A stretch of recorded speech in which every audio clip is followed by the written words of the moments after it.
I know you're gonna dig this.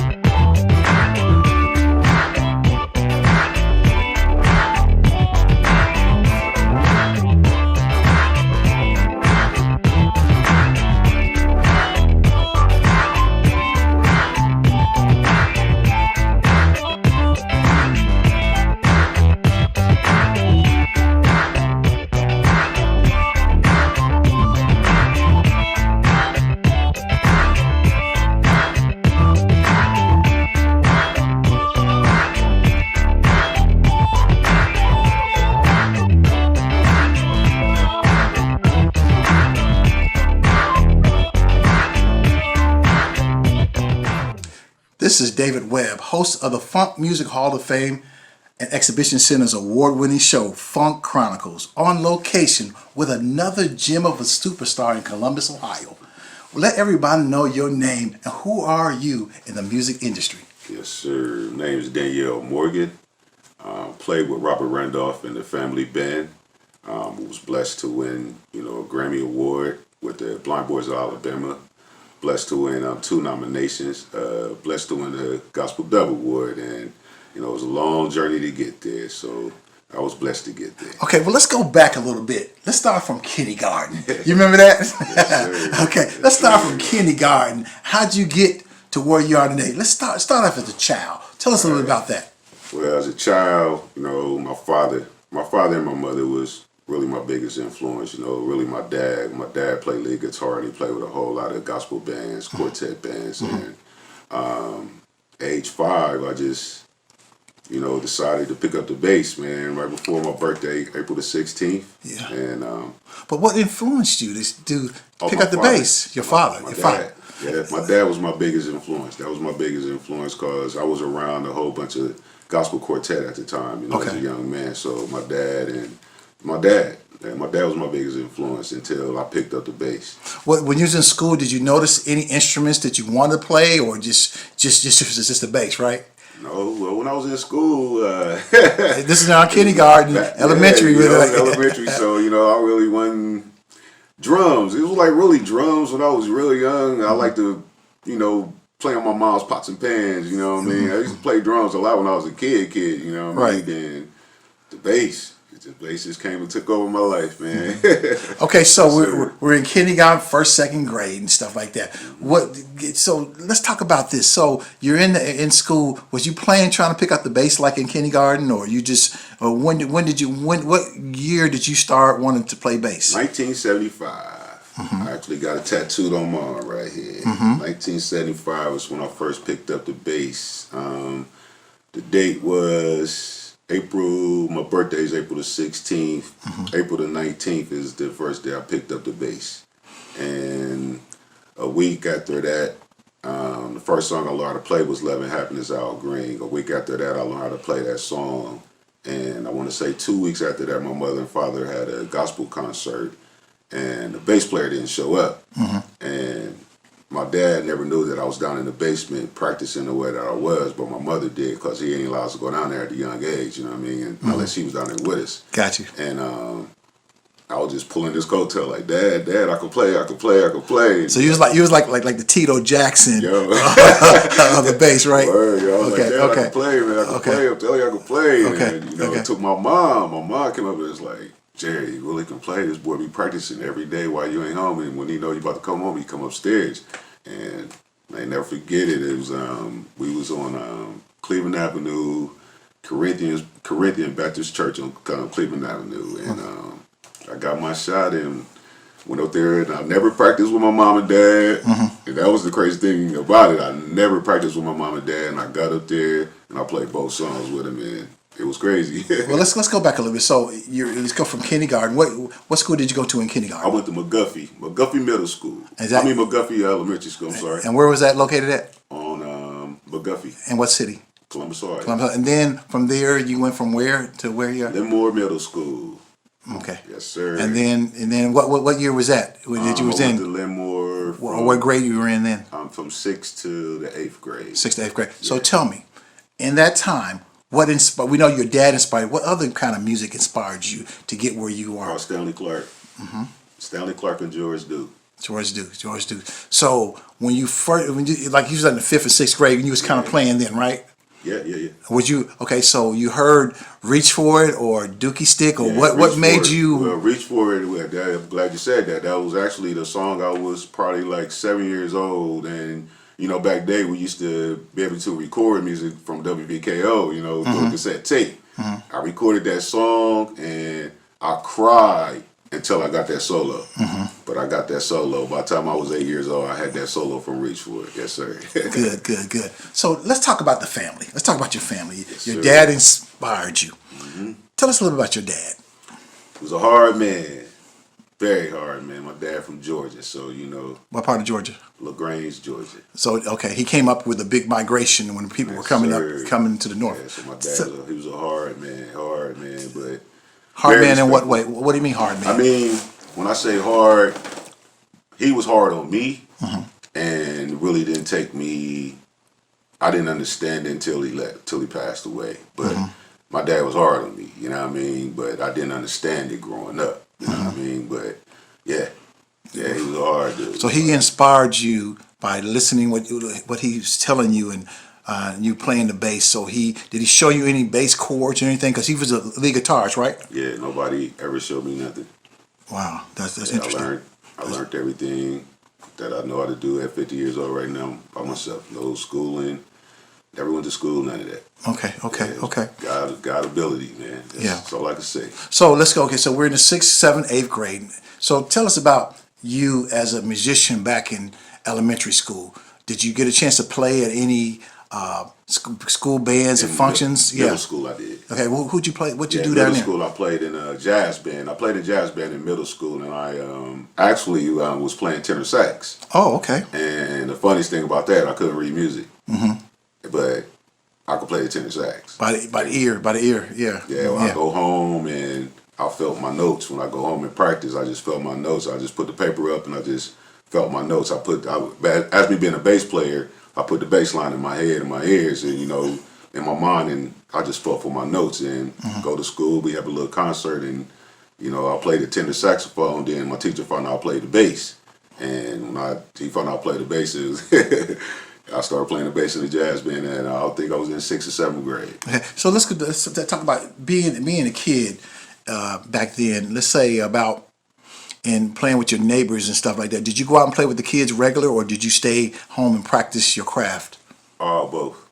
Well, Both. I love basketball. I played basketball a whole lot, and it was some days that I wanted to play my bass rather than go play basketball. And a lot of my friends, rather than them go play basketball, we asked my dad if they can come in the basement and listen to me play the bass, and they just come down there and listen to me play Michael Jackson and James Brown, all that, just sit there and listen to me. But we supposed to be going to play basketball.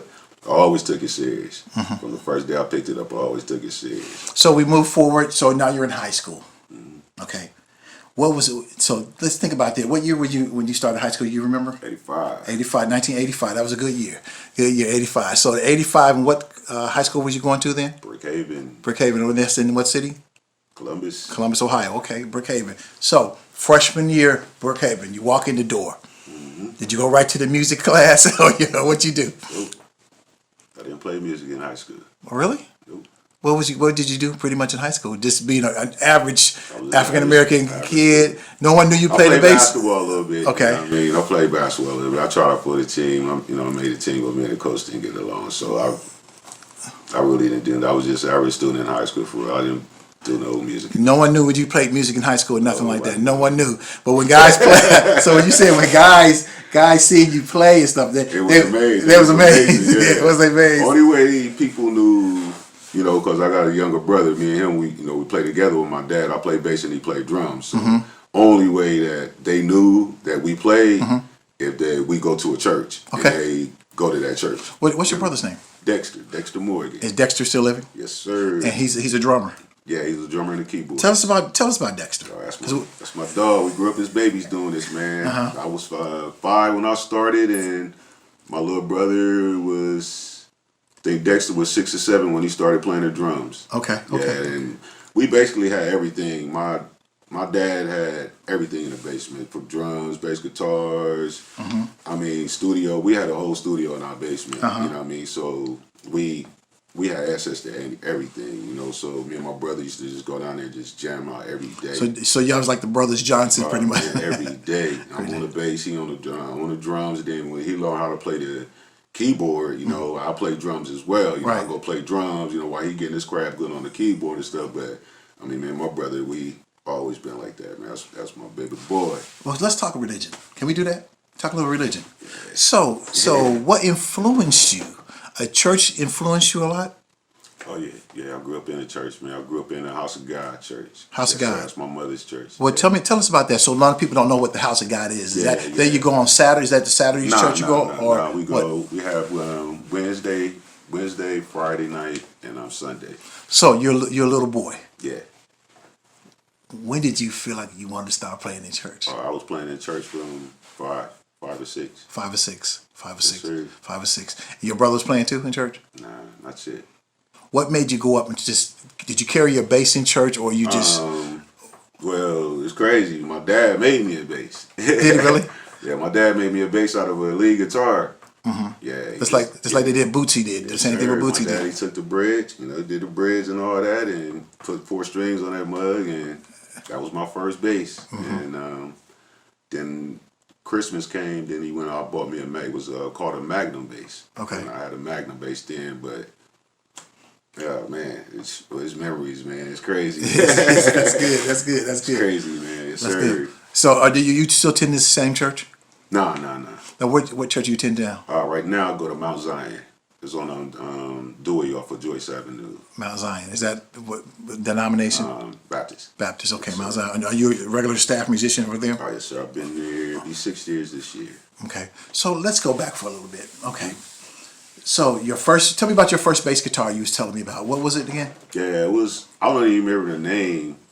of it, but my dad, like I said, my dad made it out of a guitar, and he bought me a Magnum bass. Okay. You know, and the first bass I learned how to play on was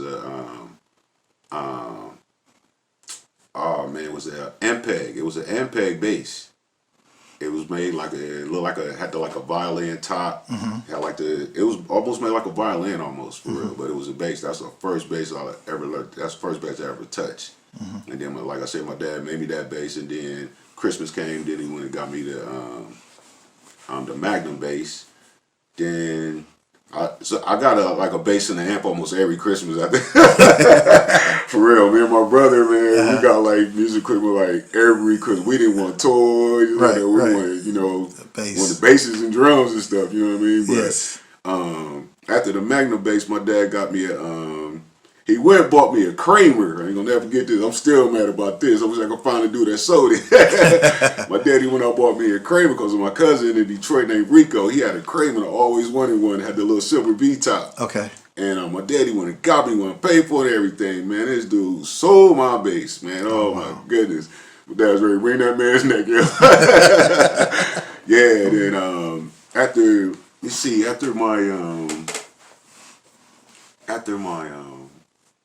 after the Magnum, I got it was called Electra by Olympus. Yeah, after that. And then after that bass, this next bass was my baby. My dad, it was a BC Rich. What BC Rich? Now, how old was you then when you got that BC Rich? I got the BC Rich when I was probably, I want to say 13. Yeah, 13. He seen the talent, didn't he? Yeah, man. Like I said, every Christmas, man, my dad was just loading us up with music stuff. You know what I mean? He buys us little toys and clothes and stuff like that, but we had amps and everything. Let's go back. Let's go back. We always talk about dad. Okay, let's talk about mom. Oh yeah, that's my queen. Let's talk about your mom. Because mom, you want to send a shout out to your mom, your name, so everybody know what your mom's name is. That's my queen. What's your mom's name? The name, everybody call her Pauline. Yeah, her name was Violet though. Violet Pauline Morgan. That's my queen. Is she originally from Columbus? Nah, she from Bluefield, West Virginia. Okay. Is it Bluefield, Lynchburg? One of those. So tell us about your mom growing up. Oh man, sweetest person on earth, man. Real talk. My mom really sweetest person on earth, man. It's crazy. I know she gave you some constructive criticism on a lot of things, haven't she? Yeah. Well, that was my dad. Okay. My mom's a sweet angel, man. Was your dad more the kind of like when we grew up, he put the rod down on you, it was tough? Yeah, it is. And, we had 2 boys in the house. So, Right. I was the oldest. Okay. So I got the ride, young little bro was cool. I understand. Yeah, but my mom, man, listen, man, it's the sweetest person I know, man. My mom, still to this day, she know your birthday, Mother's Day, whatever, man. She still send you cards, call you wish you happy birthdays. I mean, still to this day, man, I still see my mom do that, man. She beautiful. Yeah, she's a deaconess in church, so yeah, it was like me and my brother had both sides for real, you know what I mean? Because my dad, he really wasn't in the church, you know what I mean? But he did the quartet thing. My mom really was in the church, you know what I mean? So your dad, did he play anybody professional that we know, or just local professional? Yeah, he played with what was they called? The Swanee Quintets. He played with them a long time ago. Out of Columbus, or national? Nah, they was somewhere else. Okay, yeah, great. And my dad, he played with the Capitol Airs. They was big. Yeah, and then he played. The Capitol Airs out of Columbus? Yeah, they was out of Columbus. All right. Yeah, Capitol Airs was out of Columbus. He played with a lot of groups here, but his biggest groups that he played with here was like the Capitol Airs. He played with the Clouds of Joy, Columbus Clouds of Joy. Then he played with the Five Star Harmonizers, and by that time, me and my brother growing up, you know what I mean, and we catching on to everything, we getting to feel everything, and we started our own. What age was that? Was that like 16, 17? Yeah, we started our own by we started the Mighty Sons of God. Yeah, I was young. I was about 13. Okay. Yeah, I was about 13, 14 we started Mighty Sons of God. Now, are you playing professional then, or are you playing like semi-church professional at that time? Man, I'm going to honestly say this, man. From the first day, I don't know why. The only thing I can say is God, bruh. From the first day I picked up that bass guitar, it was just really, wasn't no fumbling around. It's like when I picked it up and put it in my hand, and you had to call him. I heard the note. I just started playing it. It's crazy. Okay. And my brother's pastor told me a long time ago, Elder Shaw, ain't gonna never forget this. He took me in his office. He's like, it's a difference between a person with talent and it's a difference with a person with a gift. He's like, you got a gift. Okay. You know what I mean? You didn't go to school for none of this. You didn't get trained for none of this, but you can absolutely play everything. You know what I mean? Because I just don't play bass. I play bass, I play drums, I play lead guitar, I play the slide guitar. So that's what I like I that. play a little bit, a little bit keyboard. But my thing is the bass. Okay. Bass and drums, let's rock. That's the only one with the funk with the bass and drums. I can play bass and drums with anybody. Let's rock. Lead guitar, I can. I'm more of a. When it comes to lead guitar, I like the chord and stuff, but I'm more of a, what they call scat guitar. Okay, I got you. Second guitar, basically. You know what I mean? You got your rhythm and then your lead. Okay. Yeah, I like to do that a little bit. So 17, 18 years old. You graduated from high school, right? I graduated at 19. 19 at high school, okay. Yeah. So when did your career, it started and people would notice you and you start playing professional? When was your first big professional gig? Well, my big first professional gig was with the Robert Randolph and the Family Band. That was. And what age was you then? Oh, I was 30 then. You was 30. So we went from 19 all the way up to 30. Yeah, because I was at home. I was just playing with my father. Okay. Yeah, so who found you to get with this band? Well, Robert Randolph. We all like cousins. Okay. We all grew up in the same church. Now, is Ryder out of Columbus? No, they're from New Jersey. New Jersey. What part of New Jersey? Not Newark, but where is it at? Irvington, New Jersey. Okay, and he's a blues or jazz. What kind of? Yeah, he plays. He played what they call a pedal steel guitar. Okay, got it. Like what you see the country guys play. But he played like you hear Prince or Stevie Ray Vaughan or somebody playing a late dog do this. Okay. So we're 30 years old. Yes, sir. This is when your career started. Tell us about that from 30 years old playing with your cousin. Oh, man, it was a blessing, man, because maybe like you said, from 19, I'm gonna say from 13 to 25, I played with my daddy. You know what I mean? Straight gospel music. Okay. You know what I mean? I branched out a little bit. I played with my brother. I had an older brother, played in clubs and stuff. I, played a couple times with him, but too much wasn't me. You know what I mean? So I just chilled out. I had kids.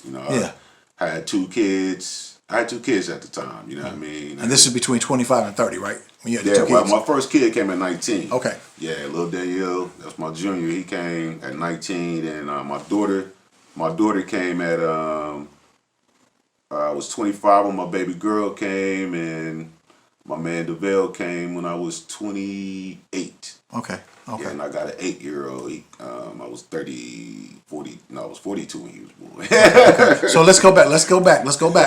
So we want to get your what you're doing from 30 years old until you got. So let's go from there. Yeah. You're playing with him. You're on the road. Tell us about all that craziness. Like when I first started, never ever would have thought that would have happened. Bro. Like what? What we don't know. So you gotta tell us. I left Columbus November the 3rd, 2000. Not having the mind frame that nothing was gonna happen the way it did. We started out playing in New York City. What was the name of the place? I can't remember the name of the place, but we started playing in New York City, and at the time it was just 3 of us, just me, Marcus Randolph, which was the drummer, and Robert Randolph, who played the steel. Mm-hmm. And they was passing around a can. So that's how we started out getting paid, passing around a can, and then we got a organist named John Genty. Then everything started escalating a little bigger. Then we started playing we played at the Bowery Theater, with like Victor Wooten. We opened up for like Victor Wooten and Derek Trucks, mm-hmm. and then things started getting bigger and bigger. Then around 2000, I want to say like 2001, actually, we went on a big tour. I think it was our first big tour that we went on with the Roots. And people probably don't know what the Roots is. We know what the Roots is. The hip hop band, the Roots. Mm-hmm. The hip hop band, the Roots. Mm-hmm. Pharrell Williams, when he had the band, the Nerds. Okay. It was a band from here called OAR. It was us, Talib Kweli, and it was another rapper called Skills. Okay. And we went on like a month tour going. Cali, everywhere. It was crazy. Okay. Then after that tour, I think we did we went like with John Mayer, because we went out with John Mayer and Dave Matthews, I think right after that. Right. And after that, Eric Clapton. Oh, wow. You know what I mean? We went out with Eric Clapton. We did I think it was almost like a year thing where we did like 6 months here. 6 months over there. Not 6 months, but I think it was like 6 months where we did half over there and a half over here. You know what I mean? And it was crazy. Then I think when we got home from that tour, we actually went did the recording with the Blind Boys. You know what I mean? And in L.A. at Cello's, and we did that tour, and I think when we came home from that tour is when we found out that we had won the Grammy. Okay. Okay. With the Blind Boys. And hold on. Before we go back, let's go back. Mm-hmm. Let's go back. Okay, go back. Let's go back because you're moving ahead. We want to go back, and we want to go back for a minute. So you was back with the band, mm-hmm. and okay, so you was on the road with all these people. Mm-hmm. Tell us about the road trips. What was going on? As a bass player, we want to know all this. What's happening? It was crazy, man. For a person like me, coming out of Columbus, Ohio, 1167 Lorette Avenue, to be exact, it was an experience, man. Mm-hmm. It was an experience, man. It really was, man. What kind of experience? So we don't know. Yeah, you're on the bus. For me, you're on the bus. What was happening? Yeah, what was going on? Just to be on the tour bus, just to be on the tour, because I was the type of person that used to sit at home and watch a lot of videos, watch all that type stuff, all Michael Jackson, all that. So you was green. You was green on the road. So, yeah. So when I got out there, and it's like I'm getting I'm on a tour bus, and I just got done looking at the tour bus on, MTV, and so I was like, wow, what's going on here? And it was just crazy. Like when you get to the gig, they got stuff set up for you. You know what I mean? I never had to touch my bass guitar when I got on the road. You know what I mean? I had a roadie. You know what I mean? Never had to do nothing. It was like, yo, what's going on? It really didn't hit me till Grammys. That's when it really hit me. So let's go back. So you're on the road. There was a lot of things going on, drinking, maybe some drugs, different things like that. Yeah. Was people trying to get you turned on to that at that time? No, sir. I promised my mama. I promised my aunties. They never got to worry about that. And see, and a lot of people don't understand that. Yeah. That's why we want to make sure your story is told right, so no one can say you said or they said, but you're telling it right now. Nah, I promised my mother that. I promised my mother, my kids, my aunties, because that's they all know I do the earthly thing, you know what I mean? But, it ain't going no further than the earthly thing, you know what I mean? So there's a lot of groupies. I had a couple people I had to snatch up and throw off the bus, we thinking they come to chill and do the earthly thing, and you pull out some aluminum foil, I ain't stupid, you know what I mean? So when they pull out the aluminum foil, you ain't got to do nothing else. You get snatched up off the bus. Right. So I had a couple like that, you know what I mean? But other than that, man, it was nothing like that, you know what I mean? I didn't, me personally. So did you have a lot of groupies and stuff? Nah, man. Me personally, I wasn't out there for that. Good. I had my fun. I'm not gonna lie, I had my fun, but I wasn't out there for that. I was really out there to get my name out there, get my family name out there. You was tunnel vision focused, yes, laser focused on stuff. Yes, sir. Great. My family name was big to me, Morgan. That was big to me while I was out there. I carried that on my chest, tattooed on my chest, so that was big to me. So tell us, why did you leave the band after that? What made you leave the band? Did you outgrow the band, or what happened? So we know. It's a lot, man. You know what I mean? It's a whole lot. The biggest with me was my kids. I was away from my kids a whole lot, so you got to think from 2000 to 2014, I was away from my kids. You know what I mean? I was really on the road, gone. Probably 100 days, 150 days out the year I was home. Okay. So I was torn all the time. I was never home. Was it very stressful for you as a parent? It got a little stressful. Not as a parent. Yeah, I'm gonna say as a parent, because I kind of got tired of my kids' mothers calling me, telling me what they doing. I really wasn't home to handle it. You know what I mean? So talking on the phone is one thing. I'm way in another country trying to talk to them. They still gonna go back and do the same thing. Oh, daddy ain't here, or whatever. You know what I mean? But and the business side of it. Me personally, I felt everything never was fair. So. It be like that. So we got young kids out here now. They want to know about the business. So this is where you come in. We want to come in and tell us about the business. What would have did different so you can tell young people about the business of music on the road? Could you? I'd have been a little more open. My eyes would have been a little more open. I was happy. To be out there because I never thought it'd happen for me. So. I had blindfolds on, you know what I mean? Until it was a situation that happened with the Grammys, you know what I mean? And so let me get this straight. So you were with the band, with your cousin playing. He was paying you, right? And everything was good with you, good there, right? Oh, yeah. And there was no tiff or nothing like that in the business, right? So this is what people would like to know. Iffy. I'm gonna say it was iffy, you know what I mean? It was iffy. It was. When you say iffy, I look at it as if my face is on a product and I'm affiliated with these people, I should get benefits from that. You know what I mean? So was you getting writers credits, royalties? It's like the writers credit that I got wasn't for me. Because I did our first album. I did a lot of writing by myself. Okay, who'd you write with? So we know by myself. By yourself. Yeah. Is this part of the group? Yeah. This song's that I'm gonna hold up one of the one of the Grammy nominations right here. As y'all can see, you know, this is Robert Randolph Family Band, a band I play with, but this song right here is a song that I wrote. And what song was that? It's called, the name of this, they named it Squeeze. I'm going to say they named it Squeeze. When I did the song, it was called Thump. Thump. You know what I mean? Because that's, when I, actually the bass that I was telling you about, the BC Rich, I wanted a 6-string so bad, I cried all the way to Guitar Center. Yes. To get this 6-string. Right. But I cried because I was about to get rid of my baby.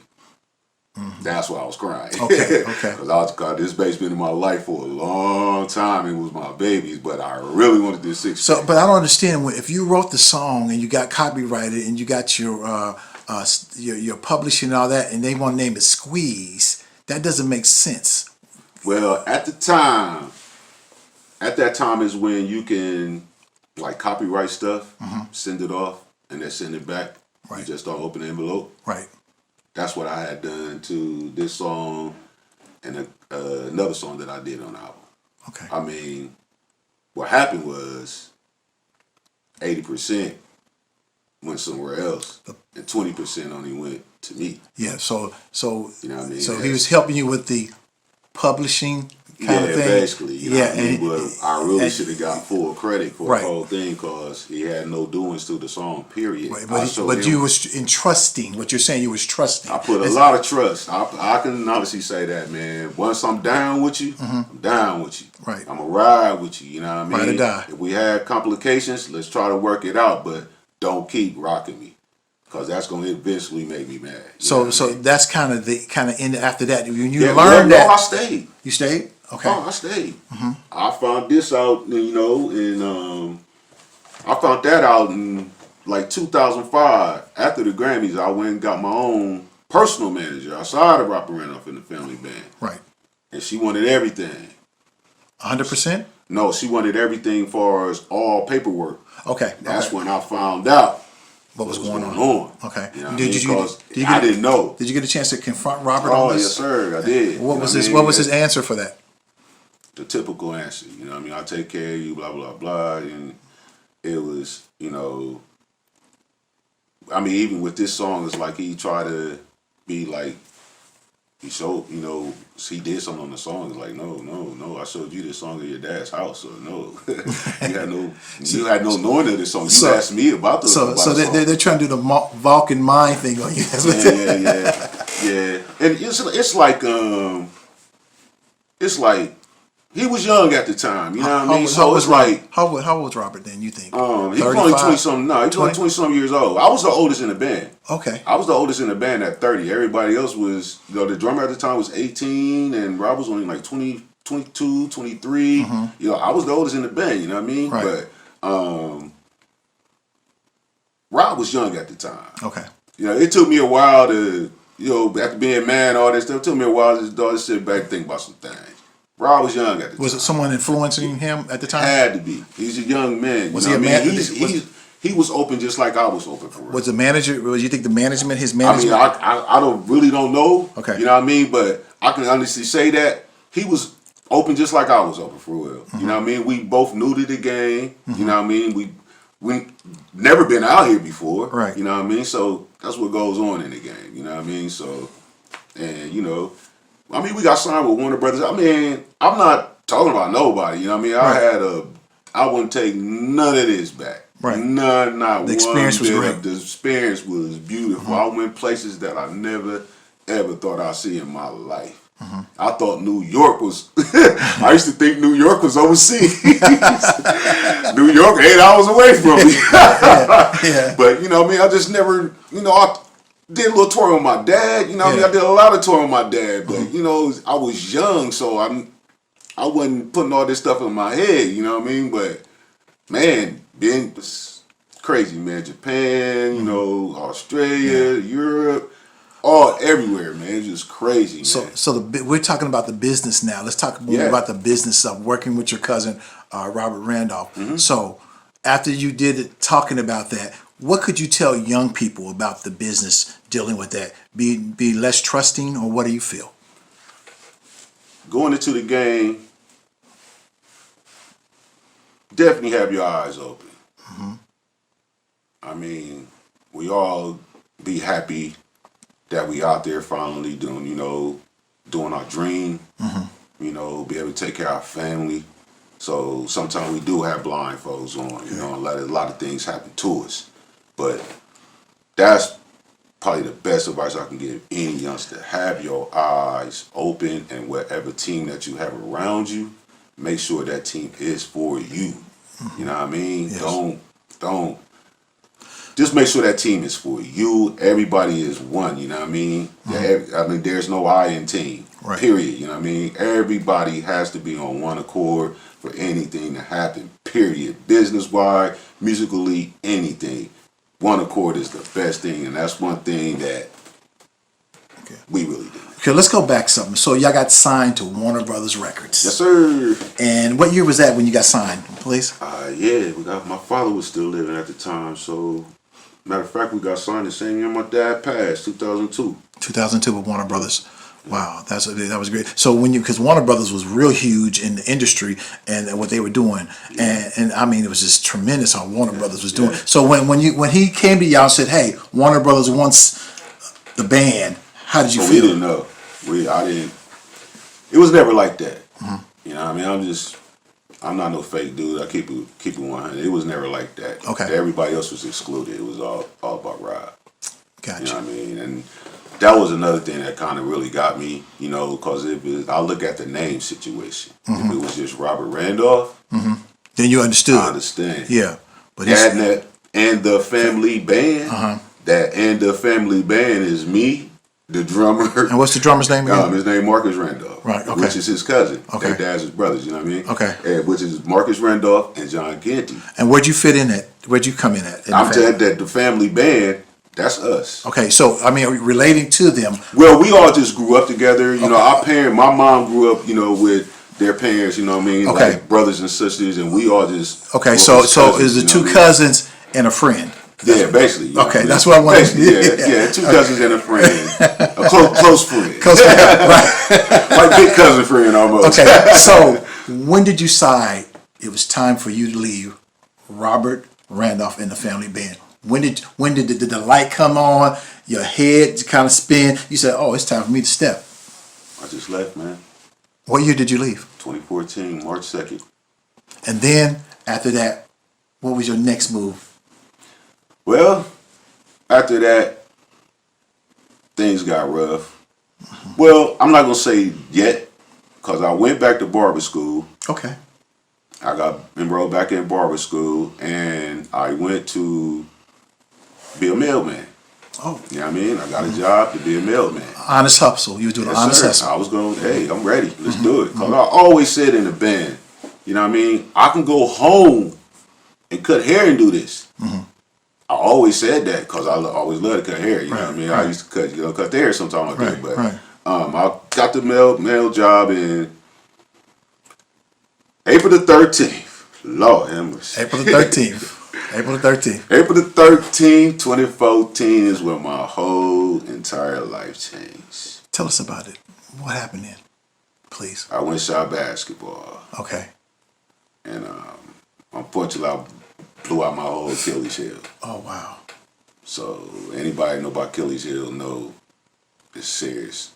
I had to get surgery. I was staying in a beautiful home out in Gahanna. Everything was about to still go right with me leaving the band because, like I said, I went back to school and I about to start the mail job. So everything was still about to be good. April 13th, blew it out. I had to get surgery on the 18th. Got surgery on the 18th. I was supposed to start my mail job the 21st. Oh, wow. And I got the surgery. I actually had a show that night. I had to play a show that night. Everybody telling me to cancel the show. Is this the show? Is this a show with the band? Nah, this was a solo show for myself. Okay. I started, like, when I came home, I started doing like little solo stuff for myself. You know what I mean? Just playing around the city. Got a couple of my friends, and I called it Danyel and the Monsters, and we did a little thing around here. Gotcha. And, I had a show that night after my surgery. Okay. And everybody telling me to cancel the show and all that, and I don't know, but when I woke up from my surgery, I was geeked like, yo, like, yo, I want to play that show that night. But the lady told me like 1 o'clock, by 1 o'clock, that block gonna leave, you know what I mean? And the pain gonna hit you, you know what I mean? So she went online by 1 o'clock, I had to shut that show on down. But I got surgery, and when I got that surgery, when I tell y'all looking at a person that was up here and went down here almost within a month. Right. I had to lose my house, cars. Oh, wow. And I had to sell everything in my house. I was a single dad at the time. I had my 22-year-old with me. And, you know, because I was married to his mother. Right. You know, and, you know, bless her heart, but, you know, she passed away. She had dementia. And, you know, my son had to come and be with me. Okay. And,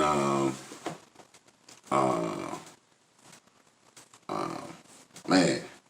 Take your time. Take your time. Take your time. Take your time. Yeah, it was a struggle, man. I'm glad I could talk about it now, you know, but like I said, I lost everything, man. I had to go live with people, have my son with me too. You know, I had to go live with people, put stuff in storage, you know, lost all my stuff in storage, you know what I mean? I lost everything, y'all. Everything I accomplished with that band, I lost. All but my plaques. Okay. You know, but it was a wake-up call for me. Okay. You know, it was a real wake-up call for me. I got spoiled. Me as a man, I can say I got kind of spoiled out there. Okay. You know, so, because everything was getting handled for me. Yeah. You know, I was on the road a lot, so, you know, they took care. Yeah. It was coming out of my money, but, you know, they took care of my bills and, you know, yeah. car notes and all that stuff. Yeah, But yeah. when I came home, I could just rest. I don't have to worry about that. So, kind of got spoiled on that, you know. When I came home, reality hit me, so, but it's all good. Okay, so we move forward. You went through the surgery. You healed. How'd you bounce back from that? Well, this is how I bounced back, y'all. I went back to barber school, my second love. Right. In 2019. Okay. Because it took a while, y'all. It wasn't an overnight thing. It took me a minute to really get back to myself, you know what I mean? Because I almost let the band tear me up, you know what I mean? I just thank God I'm a strong dude where I didn't get strung out or become a drunk, you know. My faith in God is strong, so that's why I'm still here and I can tell my story, you know what I mean? But this is what happened, y'all. I went back to barber school, graduated. I see that. Barber license and things. There you know it is. I mean? So voila, there it goes. You know, I go in November to take my state board to get my barber license, but I'm a barber now, y'all. So, you know, I had this whole time I was out there on the road, I had another avenue. Right. And my other avenue was barbering. Good. You know what I mean? It just never really kicked in on me. I always loved to cut hair, but that was my other avenue from music. And I'm going to tell all y'all musicians, young musicians, find another avenue if music don't work. You got to have it. You got to have it. Yeah. You got to have it. So let's move forward. So now you bounce back. You're barber now. Sure. You're doing things. Music is still in your head. Always. So when did you get the call to start playing with another group? I play with my friend around town. I play with the E flat band. Yeah, my friend David Dennis. He plays the what he play to? Is it alto sax? I think alto sax. That's all I really do. I play with a lot of friends around here, but I had to shut it down. You know, because of the Grammy thing. You know, So when did you start playing with the gospel group, the major gospel group, your next major big gig? Well, I haven't had one yet. Yeah, I haven't had one yet. You said you played with the 5 Blind Boys. Yeah, I did that in 2003 though. Okay. Yeah, but we won the Grammy. Okay. Yeah, that's. Yeah, let's go back to this that. This is the Grammy that I won. Okay. This is the Grammy that I won with the Blind Boys. Okay. You can see the Blind Boys name right here. Higher Ground was the name of the album. You know, they got Musician, which is me, my name, and it was the 45th Grammys. So, and what year was that when you got that? The 45th Grammy. When was that? This was 2003 is when I got this. Okay, so the thing that matters was it was a great achievement when you had that. So the thing that matters is like at the 45 Grammy that in 2002. That's amazing. Yeah, and I performed the next following year. Yes, I performed on the Grammys the next following year, which these two Grammys. Let's see that. These two nominations was. I got these two nominations the next following year. Okay, great. And this was for the song "Squeeze," and that was the name of the song. I mean, the name of the album, Unclassified. Okay. Now, let me ask you this then. Okay, so now we're here now, and let's talk about a little bit about the Funk Music Hall of Fame and Exhibition Center, and why is it important for the Funk Center in Dayton, Ohio? Why is it important that young people know about the Funk Center and what we're doing? This is where the funk come from, y'all. A lot of y'all don't even know.